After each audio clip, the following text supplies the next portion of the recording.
con los jóvenes en la iglesia, me habían destinado a mí para que enseñe a tocar y a cantar y todo lo demás. Entonces, lo primero que uno cuando va a enseñar a tocar un instrumento es la afinación. Yo tenía una alumna que le había pedido que me diera el sí, pero eran las notas. Ahora por el sí estoy aquí casado. Mi hermana ve el sí, pero en el órgano no. Se me volvió enseguida. Tuve que aceptar el reto. Pero ella canta muy bonito, lo que pasa es que es muy receloso. Es como mi hija Diana, ustedes conocen a Diana, ella canta bien lindo, pero no le gusta cantar. Al que usted le da más aplausos para que cante.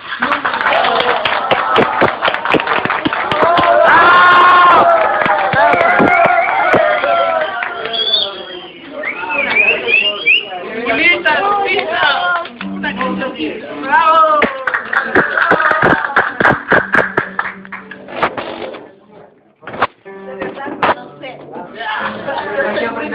Para las canciones pensadas. Aunque no lo crean. No. Acaba de cumplir 25 años.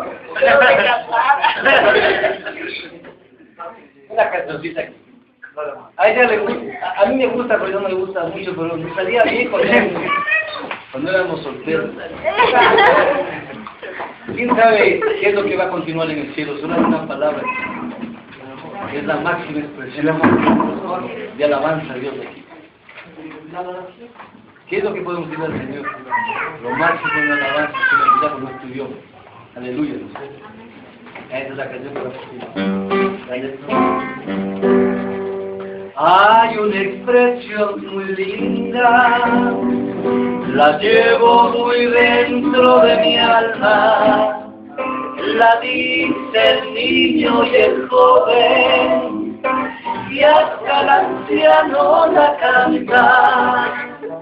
Todos yo sé que conocen la expresión que me refiero. Es la palabra aleluya, que la cantan los que van al cielo. Es la palabra aleluya, que la cantan los que van al cielo. Que me critiquen, que me persigan, que digan de mí lo que quieran, y hasta mi copa de dulce soportaré todo esto, y hasta mi cuerpo torture, pero no soportaré que me quiten decir aleluya. Pero no soportaré que me quiten decir aleluya.